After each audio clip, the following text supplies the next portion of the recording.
welcome to all new Look Back in Amber. From exclusive interviews to interesting inside insights. Since 2010, we've been the best place to be for all things audio for us, Newport County fans.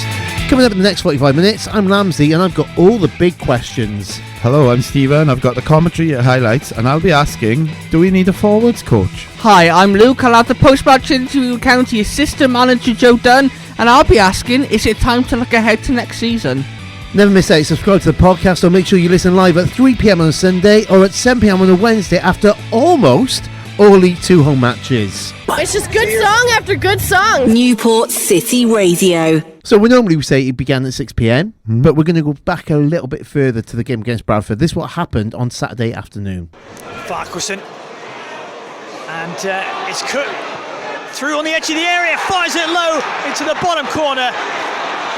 And Bradford City's hitman has yet another goal. That's 20 for the season in League 2 and 23 overall. County were on top, but Farquharson couldn't quite stop the Bradford City move through the middle. Cook latched onto it and with dead-eye instincts fired the ball past Joe Day into the bottom corner, and it's Newport County 0, Bradford City 1, with just under 10 minutes to go in this first half. Throw in, launch back to Mariah Welsh, and it's back to Dimitri, left-footed, whips the ball in, it's gone off the defender's head, and it's gone all the way in. Mickey Dimitri gets the congratulations. His throw-in was played back to him on the right-hand side, and he delivered a lethal ball from the right with his left foot. Bradford's defence couldn't deal with it. It might have taken a deflection on its way through, but the ball ended in the back of the Bradford City net, and it's 1-1. And there goes the final whistle. It's Newport County 1, Bradford City 1. There you go, a little bit of additional look back in Amber for you there as we went back to Saturday. We were not going to go into detail in that game. Just quick thoughts on it. We'll go with Stephen first. Yeah, well, obviously I wasn't at the game, so I was reliant on listening to it on the radio due to illness. And Absolutely County on Twitter. And Absolutely County on Twitter, obviously. I was all over that. Yeah, I think in the first half, if I remember, I think Bradford had like one chance and took it. County with a better team. And yeah, I think they did really, really well to get an equaliser and got a point against a team that don't concede many goals, so they did well to score against them. But yeah, I think a point against Bradford can't be sniffed at, really. I think it's typical Newport County as of late. Game with two halves. First half, we don't really do much, and we go behind and we concede pretty much early goals as we've conceded lately. I know Stephen will have the stats probably, but second half we came out, should have won the game towards the end. Graham Coughlin agreed with that and I thought if there were one team who were going to win the game, it was Newport County. Okay, let's talk about the 22, which is something I wouldn't be expecting to talk about in football. Oh, do you mean the world famous 22? The world famous 22. What happened? Yes, well, obviously there was a ball played forward, and the Bradford goalkeeper came out and caught the ball, thinking that he was in his own area, but he wasn't. There was a lot of fanfare about it. He should have had a red card. Fortunately, I was at home, so I was able to check the rules whilst the game was going on. So yeah, so the rule is when a goalkeeper leaves his area, he becomes another player. So if you handle the ball and you don't prevent a goal scoring opportunity, it's a yellow card, and that's what the referee did. And Dermot spoke about it on Ref Watch on Monday. Dermot Gallagher, this is, yeah. Dermot Gallagher, yes, not Dermot O'Leary as I've been calling him all day. Or Dermot Moonaghan, who stepped down from Sky News. I'm gutted. Oh, never. I know. So yeah, so basically, yeah, the upshot of it was a yellow card, and yeah, the referee got it right. So yeah, well done to the referee. So, it began at 6pm in the Marquee yesterday with the NCI warm-up team, the kids from Shaftesbury Youth Gang and the Corries Under-10s, and the All Request Disco from Newport City Radio. Continued at 7:45pm in the company with Stephen and Luke. Stephen, talk to me about AFC Wimbledon and their recent form. Yeah, well, AFC Wimbledon, they lost their last match at Doncaster Rovers, fourth consecutive defeat. AFC Wimbledon were winless in their last 8 matches, drew 3, lost 5. AFC Wimbledon's last win was on January the 28th 28th, a win against Stockport, which is their only win in their last 11 games. And AFC Wimbledon's last league win in Newport was the 25th of February 2014. Luke, talk to me about Newport County's lineup. Yeah, Newport County unchanged yet again yesterday. They had Joe Day in goal, back three of Matty Baker, Priestley Ferguson and Mick Dimitriou. Cameron Norman and Aaron Lewis as the full-backs. Nathan Mariah, Scott Bennett and Harry Charsley in midfield with Omar Bogle and Charlie McNeil up top. They say you can't get enough of a good thing. We're going to have a bit more of you two now. This is what happened yesterday evening at Rodney Parade. 13 years ago, Newport County was celebrating promotion to the Conference National from the Conference South with a 2-0 win over Havant and Waterville. They were the first team promoted in the English football pyramid last season. Visitors tonight, in 2009-10, were already in the Conference National following their promotion the previous season, and they were the first club formed in the 21st century to be promoted to the English Football League. Yep, Stephen Howell on commentary duties, and alongside me is a man who's, well, what else can I say, but it's the mercurial Luke Lewis. What do you expect from tonight? Yeah, good evening. There's one Welsh legend returns to Newport in Chris Gunter. There's another legend with me in the commentary box returning. Stephen Howell, nice to have you back. So hopefully it's an entertaining game. Something's got to give tonight. Visitors, two changes for them, but I'll go through the team first. Sanev in goals, recently retired Welsh international Chris Gunter's at right back, Pierre and Curry is the back four, Woodyard the captain and Little in the midfield two with Chislett, McAteer and Pearson. Forward midfield three with Al Hamadi up front. So two changes, Nightingale and Davison out, Gunter and Pearson in. Al Hamadi, Luke, he's a man in form, isn't he? He is. He's got 5 goals and 1 assist in his last 5 games. Although Wimbledon have lost those last 5 games, he's been their shining light for them. Nearly 4 minutes gone. Goal kick for the visitors downfield. Farkson gets his head underneath it. Bogle challenging for it with the defender, but it's one in the air. It's played on by Al Hamadi. Pearson's looking to get onto this. He's got Aaron Lewis with him. Plays back to Gunter, cross into the area, same towards the forwards. And it's bounced in the area and it's a goal! Well, Newport County yet again find themselves behind early on in the game, and it's that man that we were just talking about, Al Hamadi. We've shown that we have the fighting spirit and the character. We won't let our heads drop now. If anything, this will make us even stronger. Ball played into the area. McAteer picks it up. Oh, and here's a shot, but it goes over. Nice bit of control in the area there by McAteer, but his shot goes high and wide up into the away stand. 18 minutes gone. Let's see what they can do from this. Here it comes. It's aimed towards the middle of the area. Oh, and it's bounced into the arms of the goalkeeper there. Well, that could have gone anywhere, but fortunately for AFC Wimbledon, it goes into the arms of the goalkeeper. Cleared away. McNeil's picked it up in the wide right position. He's looking for a bit of support. He's found Cameron Norman. Chance to get across into the box. Here it is. Oh, it's aimed towards the back post, but there's no one there. Aaron Lewis now picks the ball up. Dimitriou made a run for him, but he's decided to play it in field towards Mariah Welsh. He's had a run and a shot, but it's a tame shot really. He's not going to trouble the goalkeeper from there. So there we go. I think, Graham Coughlin is going to be very disappointed at half-time for that one. Luke, what's your assessment of that first half?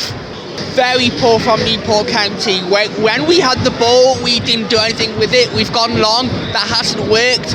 It feels like we're trying to force the ball out to the right-hand side with Cameron Norman. Aaron Lewis hasn't had much to do with it in the first half, and when he has had the ball, he's looked like our most creative player on that out on this left-hand side. He's got to read the right attack to half-time. Newport County 0, AFC Wimbledon 1. No changes at half time, so as you were. Farkson now plays the ball to Aaron Lewis, who falls over and it goes out of play. I think it might just be one of those evenings where nothing comes off. So far in the second half, we looked a little bit better. We're playing a little bit more football and we've switching to play a lot better than we were in the first half. I'd make some changes. I think we need to. It's going to be a triple change. So Bogle's going off. Will Evans is coming on. Callum Kavanagh's coming on for Charlie McNeil. So the youngster comes on and Scott Bennett is going off to be replaced by Aaron Wildig. Mariah Welsh out to Norman. Play towards the back post towards Aaron Lewis. It's headed out of play for a corner. Good ball that, Cameron Norman. We know that's a feature of the play that Graham Coughlin likes. Playing the ball to the back post. It's nearly paid off there. It's headed back into the area. Oh, Kavanagh couldn't keep it. Oh, Chauncey's there! Oh, it's a brilliant goal! Newport County are level in this match. Brilliant hold up play by Callum Kavanagh from the corner. Forced to Harry Charsley for his second goal of the season. 69 minutes gone. Newport County 1, AFC Wimbledon 1. Forwards in play in the box, and if the ball's in play from a box from a corner, then who knows what's going to happen. Luckily, Charsley got the under it for Newport County, were level. Charsley plays the ball into the area. Oh, and Kavanagh was there and is headed over. Now the momentum is with Newport County as they look to get themselves in front in this match. Mariah Welsh is underneath it. Norman picks it up. Long ball into the area. And now here's Kavanagh. Oh, what a save by Sanev. Well, it was a great opportunity there for the youngster. So, big moment for the young player, Kiban Rai. His home debut for Newport County. Replacing Harry Charsley. So here's Waite out in the wide left position. Plays it in field. Oh, lovely pass by Kiban Rai there. It's played back in field. Here he is, the youngster. Oh, he's played a great ball in towards Will Evans, but it's straight into the arms of the goalkeeper. Well, what a fabulous glimpse of what talent this young man has got. What an amazing pass that was. And there we go. Full time here, Ronnie Parade. Then Newport County 1, AFC Wimbledon 1. Thanks to Stephen and Luke, and thanks to the NCR warm-up team as well. I really missed them yesterday, couldn't be there at all. Let's hear from the assistant manager, Joe Dunn. Well, first of all, if we do at half time, we just sometimes tactics go out the window, although we did tweak it a little bit at half time. We spoke to the players about a little bit more desire in the game, because I felt for the first time that we were off it in the first half really, but quite badly. We just didn't get anything going, and we obviously had to have a big chat at half time, and spoke to the players about the possibilities that how we could get back into the game. And the game wasn't dead. We've shown that on previous games, and it's something that we're good at. However, we don't like to be in that situation too often, and great credit to the team to come back. Yeah, and you deserved it in the second half, because you put on a lot of pressure. The set pieces again builds it up for you, doesn't it? And Harry Charsley took his goal well. Yeah, and we're pleased with obviously Harry getting another goal. He scored a couple now recently. Obviously it's another set play, which of course is part of the game. We have one or two other chances for open play, possibly with obviously Cav's chance that the goalkeeper saved, I think. But overall, in the second half was much better, of course. You've got, I think, the best record of set pieces in the division. Well, look, it's part and parcel of the game, as I've said before. It's throw-ins and corner kicks are there until somebody says they're not anymore. And I'm sure any league, any team in any league would be delighted to be scoring a lot of goals. If you can't quite get it from open play, find another way. So we find other ways, and it fell for Harry today, and we're glad. But too often you fall behind in the first half, don't you? How do you account for that? Because it was really sluggish tonight. Yeah, I don't disagree with that comment at all. I think first half, based on our first half performance, I believe it's a point game tonight. Let's get it right. From being 1-0 down against them, very difficult game, difficult opposition. Pretty similar patterns to the previous game we played. Not a lot of quality in the game, and that's something that we're obviously striving for. But in the first half, the game just passed us by. Tired bodies, we're pushing the guys. We went with the same team again, but it just didn't fall for us. And sometimes that happens. You're right, we're falling behind too early in games. We've tried to address it on many occasions on different ways and different preparations. And sometimes it just happens, and you don't want it to become a habit. It hasn't happened every game, but recently it has. However, the good thing is we've been able to come back. You're inching away from whatever danger there was, aren't you? Business end of the season. every point counts. It's very important we didn't lose tonight.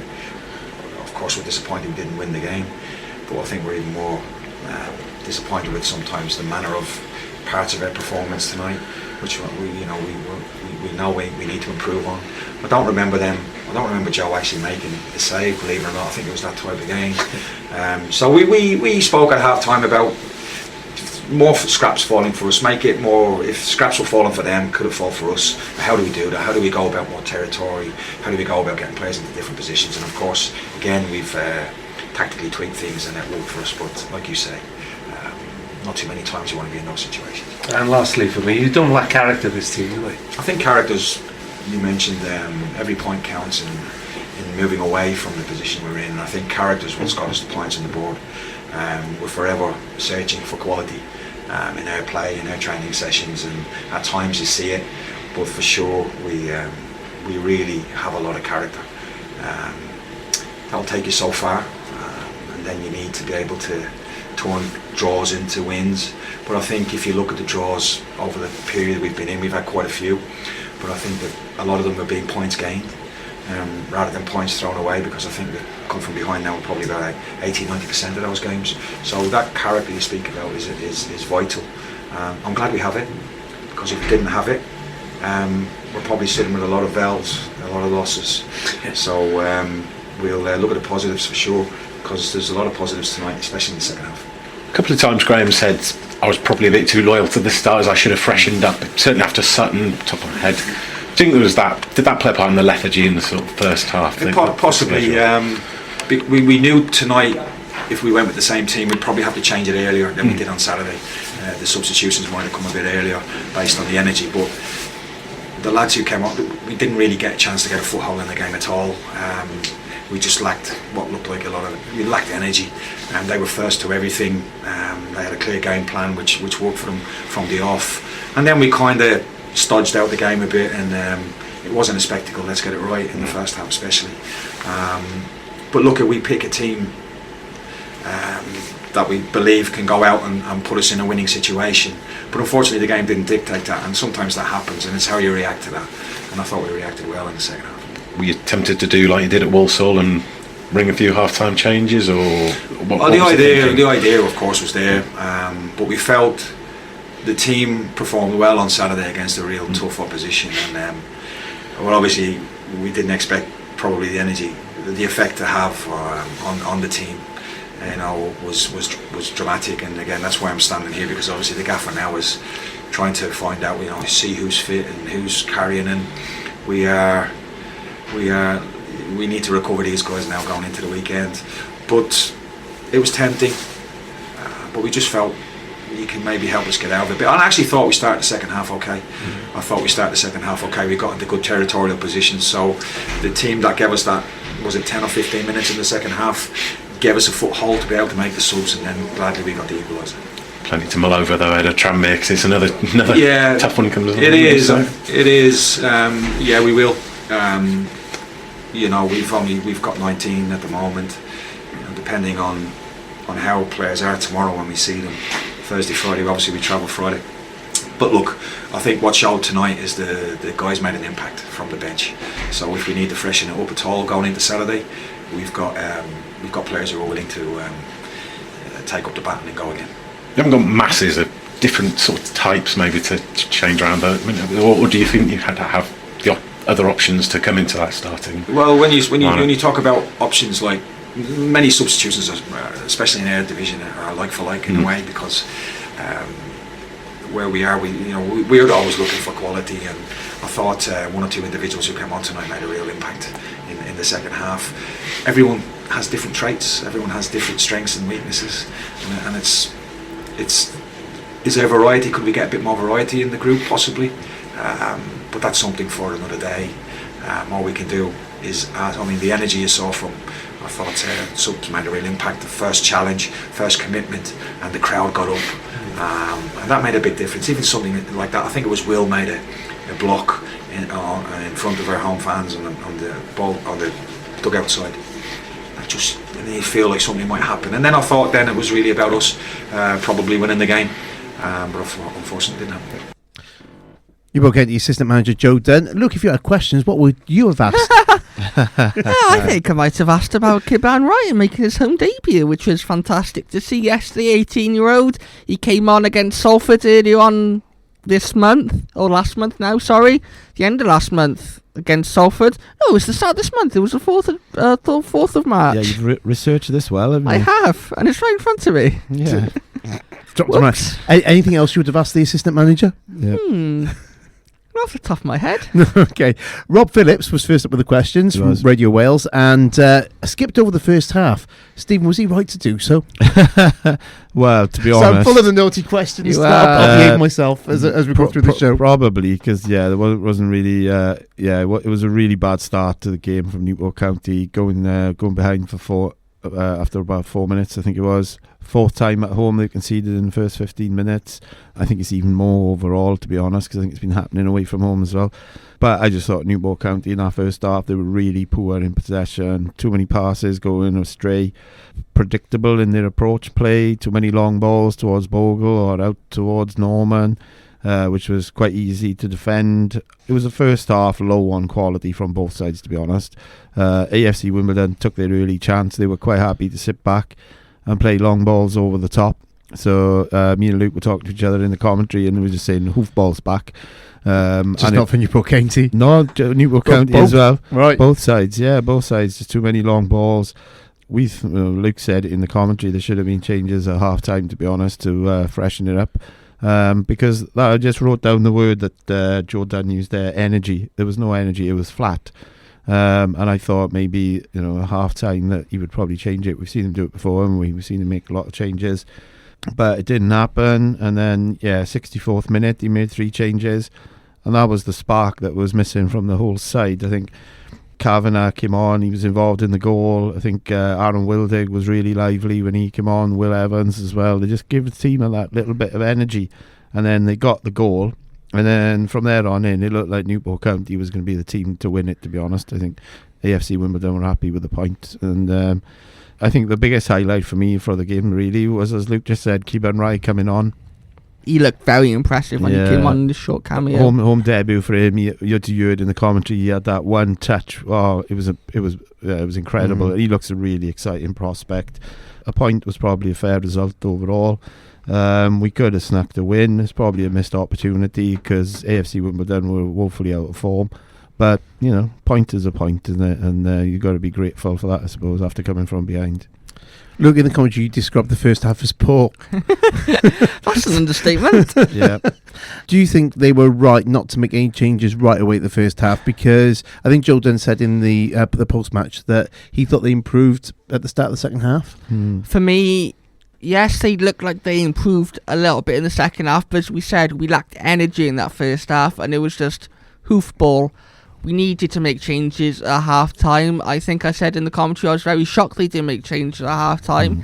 And it took him 20 minutes into the second half to make 3 changes. I think he waited too long, in my opinion.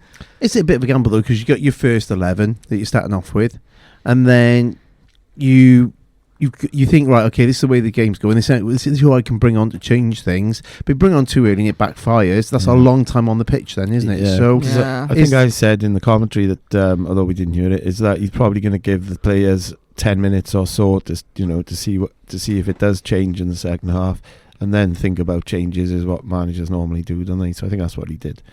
It was said in the press conference that the manager, Graham Cochran, wasn't there because he just wanted to assess everything really quickly because they got a quick turnaround. Yeah. Or do you think he probably stayed behind because he was absolutely tamping mad? Or was it not that bad in the end? It wasn't that bad. A running theme I've noticed for Newport County is the last 15 games, 9 draws. Most of them, we've come from behind. Yeah. And they almost feel like wins in a way because... Yeah. Say, like last night, we scored in the 69th minute. All of a sudden, crowd got going. The atmosphere was electric. The Amber Army came into their own. And we started creating a few more chances. Yes, we didn't score. But then you kind of leave Rodney Parade feeling good. Yeah, no, I get that. And the weird thing was, editing the commentary, which you guys passed over last night, it didn't seem that. So I know we're written off the first half, but I'm editing thinking, there's a good couple of chances for County here, but you can never tell because I'm not there in real time. I'm editing it after. It didn't sound like we were that bad in the first half, but I hold my hands up and say you guys were there, and obviously when Rob Phillips goes in with that first question, it's not been good. Yeah, they did have a couple of chances in the first half, but it's not really troubling the goalkeeper or threatening. Like we said, it was just really flat and predictable, and we've had this problem before in the past, and we've spoken about it, and it seemed to have crept in again last night. Yeah, maybe because, like you said in the post match, maybe it's because they picked the same players. Maybe they could have changed the starting lineup. Yeah, we've heard that before after we played Sutton and Rodney Parade, and that was another very flat performance. We hear Graham Cochran say he held his hands up. He was very honest and said, I got it wrong. I should have made more changes than he did. And we've played 4 games. We've gone Saturday, Tuesday, and now we're going Saturday again. That's 5 games in the space of 2 weeks. So we're suggesting that on Saturday at Tranmere, we're going to be expecting wholesale changes to start off with? Well, I wouldn't have thought so, because they'll have the whole week to rest and work with them again. So I wouldn't think there'll be that many changes for Saturday. Interesting stuff. But then it's another 3-day turnaround. Yeah. In today, they got tomorrow to prepare. They're travelling up on Friday. Game Saturday. Yeah. That's a 3-day turnaround until they travel, and they're going up to Liverpool. That's a bit of a distance to travel. But then they've got a week in between games then, haven't they? Yeah. So. Okay, can't wait to find out what happens on Saturday. Anything else that kind of struck out for you from that match, Stephen? Just for me, we've got to stop giving teams a head start, and we've got to stop conceding goals really early in matches. It's been happening far, far too much. He says in the commentary it's starting to become a habit, and it's a bad habit to have. All right, we've got ourselves out of jail on a few occasions, but I've always said it's going to come and bite you one day eventually. So, that's my biggest concern is just, giving teams a head start. I'm sure I'm getting deja vu, because I'm sure my answer to that one a couple of weeks ago was one day you're not going to recover from it, and it's not acceptable enough to keep drawing all the time. You need to, at some point you need to win, especially at home. Like I said, 9 draws in our last 15 games. 3 defeats, 3 wins in that time as well. We've almost become the draw specialists, especially Rodney Parade. Yeah, which you don't want to be doing that. You need to be winning your games there, don't you? Yeah. This goes back to the old Flinny days, isn't it, that we fight to the end, but you don't want to put yourself at a disadvantage to have to fight harder to the end. And certainly conceding in the first half and early in the first half gives yourself a mountain to climb then, doesn't it? Yeah. Reasons to be cheerful. Yeah. Okay, Luke, man of the match. Yeah, on Twitter, Absolutely County, you had your chance to vote for man of the match. The options were Harry Chelsea, Aaron Lewis, who got the sponsors man of the match, Mickey Demetriou, or other. Stephen, who was your man of the match last night? I'll give it to Charles Lee because he scored. Yeah, 80% of the vote. 80% of the people agree with you, Stephen. Oh, I'm a man of the people. You are indeed. Harry Chelsea, the official Absolutely County man of the match last night. British rock band FM are on the UK tour. They'll be here at the Neon on Saturday the 20th of May. Doors open at 7:30pm. Tickets available at a slightly different website to normal. It is fmofficial.com.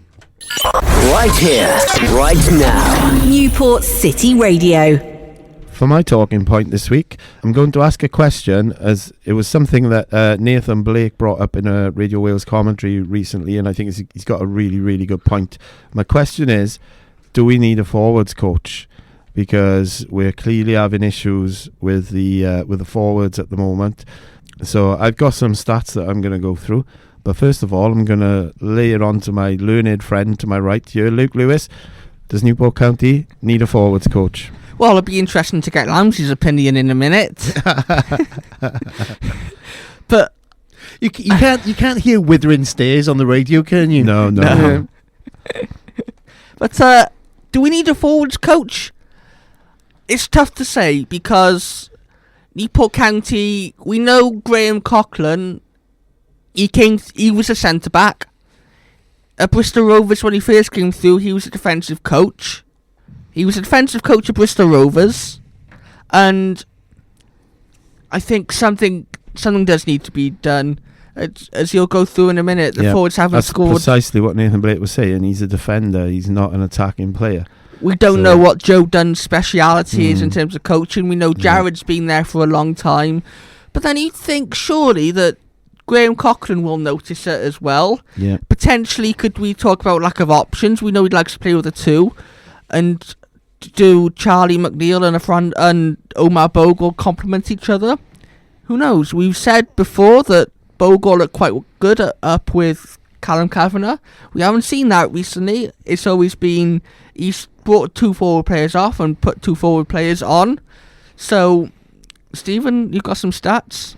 Yeah, well, what led Nathan Blake to talk about this is he said when Newport County are going forward, we've seen over and over and over they're getting one-on-ones and they're not being clinical, taking those chances.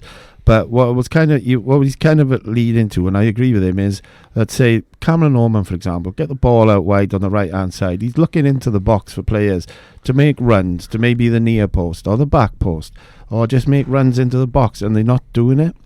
And I think that's where that's why we're lacking with the forward scoring. Because I've looked at our goals this calendar year. The team has scored 13 goals. 6 has come from the defence, 3 from the midfield, and 4 from the forwards. That's in 13 games. Omar Bogle's only got 2 goals in 23 games. That's 2 in 1 game against Stevenage. Zanzala's only got 3 in 17 appearances. All right, he was injured for a while, but he's only got 1 in 9. Will Evans hasn't scored since October, but all right, he's mainly coming off the bench, so you can give him a bit of credit there. Farkson is like our second top scorer with 4 goals. He's a defender.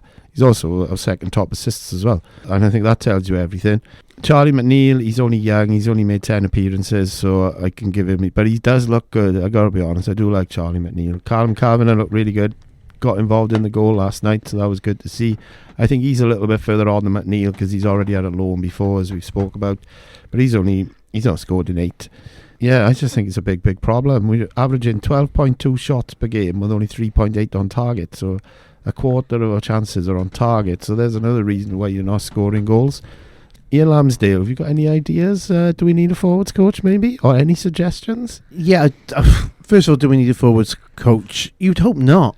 Because at the end of the day, you'd hope that within that management team already there's enough talent in there to bring it the best of the forwards. So it's difficult. Are the management team looking at and thinking, right, okay, we haven't got a proven goal scorer within the team by the looks of it. You'd hope it was going to be Will Evans, Zanzala, Bogle, and it's just not happening, is it? So is it just it's not working, and they're in this situation now until the end of the season, and what can you match it up? You must put Priestley up front.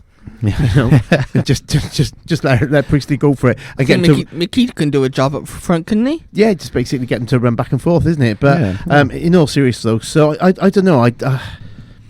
How many people do you need to manage a football team? We are hoping to have Graham here and Joe at some point, and it's totally a question that we can ask them. How do you solve this problem? I certainly don't know. If they do need a coach, who? So that's the big question. I had Kevin Ellison or Patrick Amond in mind myself. Yep. Well, we let Kevin Ellison go, didn't we? He was coaching the youngsters. And we let Patrick Amond go as well. Yeah, I think Kevin Ellison would have been an ideal person to have around the club and to be coaching the forwards. I think he would have been brilliant. We know what he's like as a character as well. A bit like David Pipe having him around the club. Yeah. A bit like David Pipe, who was looking splendid last night, we must say. Yeah. Coldest night of the year, and he's wearing a short sleeve tank top. Well, you can get away with it. He can. He wore it well as well. So we spoke to a couple of players last year. I think it was Dom Telford that said how much he enjoyed having Kev Ellison around. Yeah. And look what happened there. Now, it's not suggesting that we've got a Dom Telford in the team at the moment. Be lovely to speak to the guys and put this question to them, because they know how managerial it's set up there, and they know really. And again, they're in a difficult position. If they're in the studio and we're saying, where how you can get more goals out of this team, out your forwards, then what can they say? But it's certainly worth asking the question. Another thing I'm thinking of on your talking point, Stephen, is you're saying we have averaged over 12 shots per game, but how good a quality shot are they? How good of a quality chance is it? Are they one-on-one with the goalkeeper and we're blatantly missing it all the time? Is it they're back with 6 opposition defenders and it's just them and they're taking a crack, It could be 12 one-on-ones, or it could be 12 times where they're running up against a brick wall. Because, we are struggling because we're 23rd in the table for goal types. Quickly, I'd say only 12 from open play. We're doing quite well on set pieces. We're one of the best in the league from set pieces. But, there's a big problem with open play as well. So does this go back to the thing that we've spoken about since Graham's been in position, which is build that confidence, stop goals from going in droves? That's working. Yeah. So we're not defensively clean sheeting all over the place, but it's better than it was. So we got that going on. The next bit then is make sure that you're getting goals from set pieces. Is this the next bit of the jigsaw that they're currently working on? So are we talking about this a little bit too soon? So obviously for every Caton fan, we're not talking, we need to be talking about this weeks ago. But in terms of the development of this team under Graham Coughlin, perhaps we're not at that phase yet. Well, Graham's motto is crawl, walk, run. And he said we're still in the crawling phase. So I think we can see why this team is still crawling under Graham Coughlin. And I think that will be a key area in the summer. Are you holding a big or small event or celebrating a special occasion and need the perfect space? You can hire the Neon. Call on 533-666. Right here. Right here. Right now. Right now. Newport City Radio. So for my talking point this week, I want to ask the question, is it time to look forward to next season already? Yes, it is that time of the year. It is coming up to the end of the season. Why do I ask that question? With 10 games to go, we are 11 points clear of Crawley, who currently occupy 23rd spot on the second relegation place. So I want to ask, is it time to look ahead to next season? Before we get some cracking analysis in the studio, let's hear from Newport County Assistant Manager Joe Dunn. 10 games, well, nothing's done yet, nothing's decided, so we're still, our management team are still focused on, we still got to get a job done here. Players need to understand that. I'm sure fans understand that, because we want to win games. We don't like drawing games, but sometimes points are valuable. And we'll take all we can get. So I'm going to chuck it over to... I'm going to return the favour, Stephen. Okay. Howell. Yeah, okay. Is it time to look ahead to next season, or is it still squeaky bum time? Well, I agree with Joe Dunn, I think, even though we've got 10 games left, technically we're not safe. I mean, we could quite easily go and lose, 3 or 4 of those games and be caught. But 11 points is a pretty big cushion. We've hit that magic 40 points, apparently. But I wouldn't take anything for granted. I thought it was really exciting last night. We spoke about bringing Keeban Rai on, so I think there was a little bit of an experiment there, I think bringing him on, and he looked really exciting, and it'd be great to get him some more minutes from now until the end of the season in cameos, maybe off the bench. Maybe Lewis Twamley could become getting involved. We haven't seen him. We brought him back, but we've never used him. And Joe Woodowis as well. It's fantastic to hear them in the marquee last night. Because, like he says, they still want to win football matches, so we still need to be competitive in games. I mean, we had a conversation, didn't we, towards the end of last season, where I said, fill the team with youngsters. I think it's far too early, but maybe in 5 or 6 games time, I think definitely we can start looking towards next season. It isn't time to experiment just yet because there's still points to play for, but in 4 or 5 games, fair enough. And say hypothetically speaking, 4 or 5 games time, we're safe. What would you like to see this team? How would you like to see Joe Dunn and Graham Coughlin? Because they're almost building for next season. We know we've got quite a few players out of contract in the summer. I know Mick Dimitri's one, for example. Priestley Farquharson, it's quite a few. Joe Day might be up as well, so there are quite a few. So there will be players playing for their contracts. How would you experiment? Would you play some more your Keeban Rise of the world, your Lewis Twamleys, or would you... Jack Carter-Togan. They're out on loan, aren't they? House and Bright. I just look at the academy side, see who's doing well, and bring them in, bring them off the bench, with say 5-10 minutes to go, give them a chance, give them a little bit of exposure to League 2 football, get ready for next season. Ramsey? The answer's no. No. And the answer's not ever. So no, not now, because we need to be safe. We can't be having anything like this until we're safe. No if, buts and maybes until we are safe. Absolutely. And even after that, no. You can experiment as much as you want for the rest of the season. You've got 2 issues with that. One, you don't know what players you're going to have next season. So if you kind of get the new younger players coming through, or anybody else coming through, and then suddenly you get new players coming in and they can be dropped from the squad, that's going to hit confidence, and it's not going to do the situation any better, I don't think. Plus also, fans want to go and see winning football.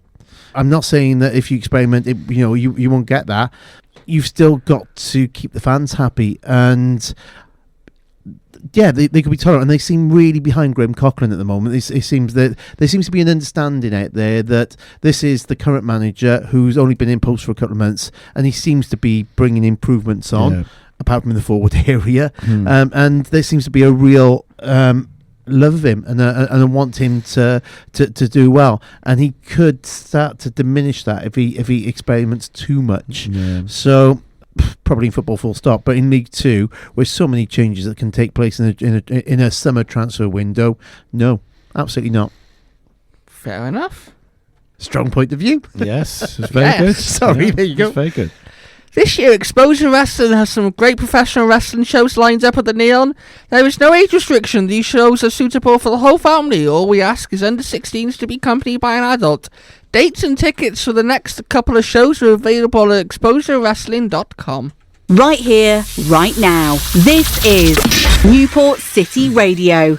Okay, onwards and upwards. Let's take a look at the next couple of fixtures. First of all, there's no away trip to Tranmere, as we've already mentioned quite a bit on this show already. On Saturday, 18th of March, kick-off 3 p.m. Stephen, what do you think the score's going to be? Oh, well, Tranmere Rovers, big fan of theirs, Ian Prowse. We had on the indie show earlier with an interview. You can check it out on Mixcloud if you go on Mixcloud. Yes, on Saturday evening repeat. Yes, so after we've beaten Tranmere 2-1 away, you can go and listen to Ian Prowse. Yeah, so 2-1 away for me. 3-0 Newport. 3-0. Okay. So where are you two getting your goals from? Priestley Fox. Harry Charsley and Mickey Dimitri. There you go. Maybe a Cameron Norman. Maybe a Cameron Norman 20-yarder. Yep. I walked into that one, didn't I? Mm-hmm. Okay, then it's back home at Rodney Parade. Harrogate sending the visitors on Saturday the 25th of March, also at 3 p.m. Stephen? 2-0 Newport. 2-0 Newport, I agree with Stephen. Brilliant stuff. Okay, also in the marquee, top singer, a top band, a debut for the Rogues in the marquee as well, so that's going to be very good. They'll be joining us next Wednesday on the Indie Show. Thank you for taking time out to listen today. As always, we'd love to read your thoughts about our thoughts. Message us on Facebook, Twitter and Instagram. We're also on email, studio@newportcityradio.org. We will catch you on Sunday the 26th of March at 3 p.m. as we look back in amber at that match against Harrogate. More talking points, more banter and more top class analysis.